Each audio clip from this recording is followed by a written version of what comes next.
We have an idea we want to talk to you about. You got a minute? I'm in. People want to go on the internet and check out their friends, so why not build a website that offers? In a world where social structure was everything, that was the thing. January 11th, 2004. Mr. Zuckerberg registered the domain name to Facebook. Mark Zuckerberg? He stole our website. You're an asshole.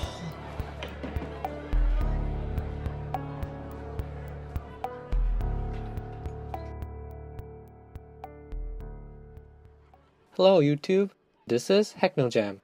For this week, the movie that we'll be analyzing is David Fincher's The Social Network.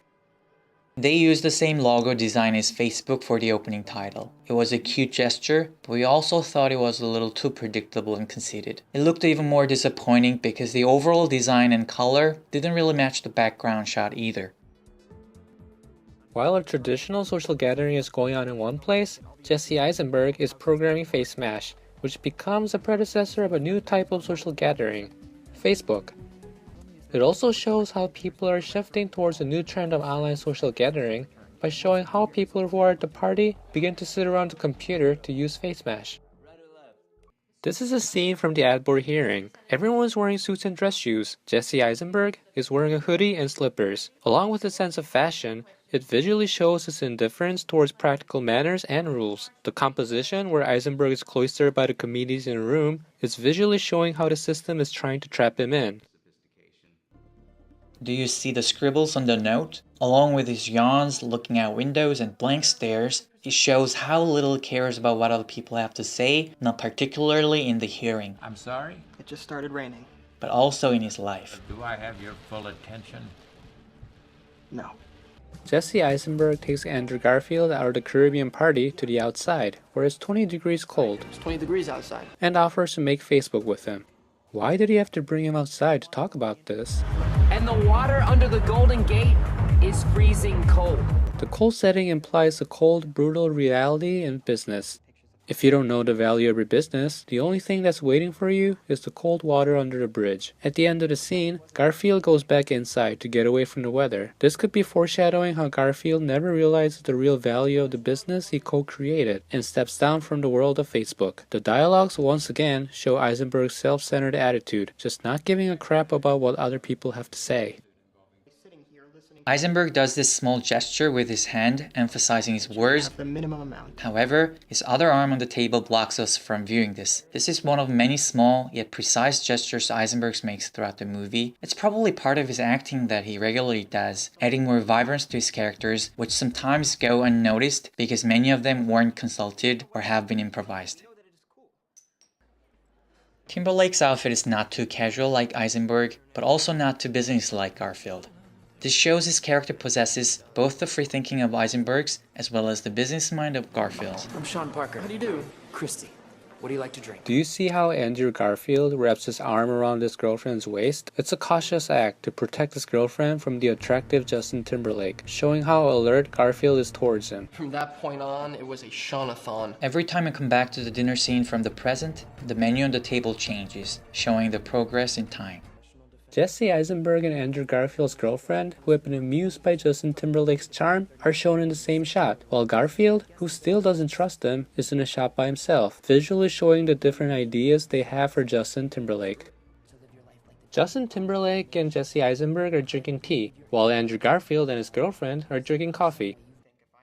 Here, Eisenberg is drinking Mountain Dew, while Garfield is drinking tonic water. Beverages that they drink become essential items in showing the characteristics and relationships of the characters. There's a camera panning that goes back and forth from Garfield to Timberlake and then back to Garfield. While the first panning acts as the revelatory movement to thoroughly show the environment and what's happening in the scene, the next panning, which comes after going back to the present for a bit, acts as the force Timberlake brings to these characters, moving a lot faster to show how much impact he's making with his personality. The shot is more focused on the reaction of Garfield, who's dismissive of Timberlake's charm and has his head down, contrary to Eisenberg and Garfield's girlfriend, who are amused by Timberlake. In normal Hollywood movies, they would have the club music gently in the background to make the dialogues more audible, but Fincher did it the opposite way, getting two effects in one. First, The loud music provided the real vibrance of the club to the scene. And secondly, it made the audience focus even harder on listening to the dialogues through the loud music, making them more attentive to what they're saying. It used the tilt-shift effect to make the surroundings look small, which naturally makes us focus on the race itself and not the surroundings. It's also a subjective perspective of the twins who have such cloistered world and a narrow worldview. They are a big frog in a small pond. Here you go. The beer bottle breaks even before reaching the screen, proving that they probably put up a clear board in front of the camera. It feels as if Eisenberg is throwing the beer bottle at the audience, allowing us to know how it feels to be treated in Eisenberg's world with his self-centeredness. Want to talk to me alone for a minute? The slow dolly in gives a feeling of slowly approaching these two characters to eavesdrop their conversation, but it suddenly stops when Garfield shuts the door, showing how he doesn't want to reveal this private talk with anyone else. Gracie's crazy. This was a really effective way of showing how really obsessive and crazy she is. What's wrong with you? You see how the empty bathrooms have their doors wide open with their lights on? Not many people in real life actually do this, but it's a cinematic setup used in a lot of Fincher's films to provide depth to the screen. Listen, something's happened. Instead of making the bad news audible, it visually showed what it is by turning off the light of the office in the background. Shit. When the characters are in arguments or they are insulting each other, there were many profile shots of the characters to prevent from fully showing how they feel inside. And this is all we have for this week's video. If you enjoyed the video, please subscribe us. Otherwise, see you next week!